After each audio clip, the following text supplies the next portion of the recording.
Hey everyone, this is Mr. Flaherty. Welcome to week 3 of the My Civilization project. Today is a literacy day and we are talking about how to write a body paragraph. Now when writing an essay, you have 3 parts: the introduction, your body paragraphs, and a conclusion. The body paragraphs are really the most important part of an essay because it's where you're going to be making your points that are backing up whatever is the main subject of your essay.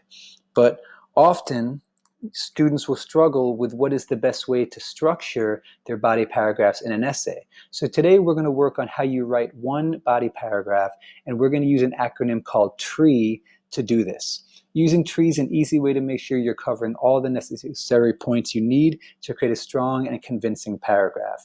Even if you're using paper, you can write it along the side, TREE, vertically down the paper, to make sure that you are having all the parts of a paragraph.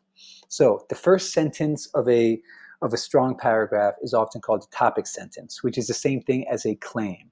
It's where you state the main point or argument that you're making in your written response. All right, so one way you can do this, that often if people struggle with how to begin something, is you just restate the question and then answer it, as you'll see when we have a model paragraph coming up.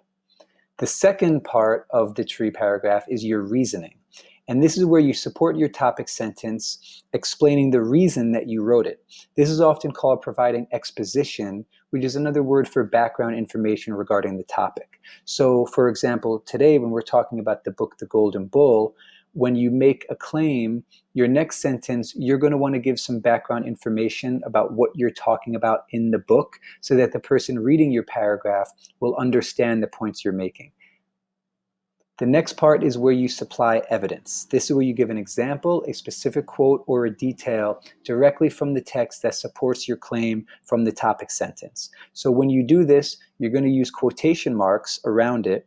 You can paraphrase, but it makes it even easier for yourself to just copy and paste the quote that you think most connects with the claim that you're making, put that directly in your paragraph, and then the next part after that, and what's really most important in your body paragraph, is you explain how the evidence that you've selected connects with your claim from your topic sentence. Okay, so putting it all together, right?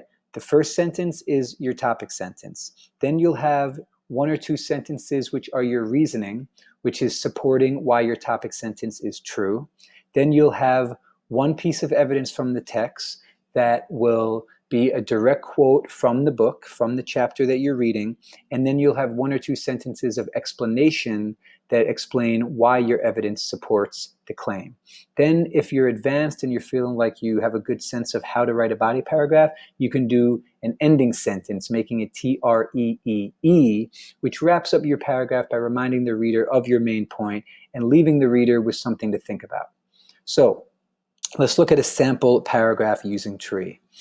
Okay, here's a prompt or question. According to the goldsmith Siddha in the novel The Golden Bull, why it is important for a city such as Ur to have surplus grain in reserve?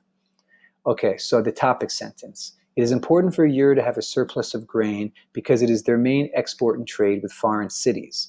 Notice that I've restated the question and made a claim. So the restate is, it is important for Ur to have a surplus of grain. Then I write because, and then here's the claim. It is their main export and trade with foreign cities. Here is the reasoning sentence, which is background information. As the goldsmith Siddha teaches Jomar, the protagonist of The Golden Bull, about the craft of his job, he also explains how trade works in the ancient world and Ur in particular. Quote, the city lives on trade and would wither without it. Chapter 12. Jomar is upset that while farmers starve because of the drought, the temple has extra food in reserve. This is the explanation, right, as you can tell because it's in blue. Yet Siddha explains that without the surplus, the city would not be able to obtain resources like the wood needed to build the city gates. Jomar is still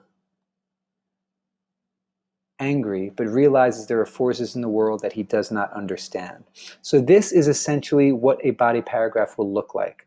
We have it so it's color coordinated so you can see the parts.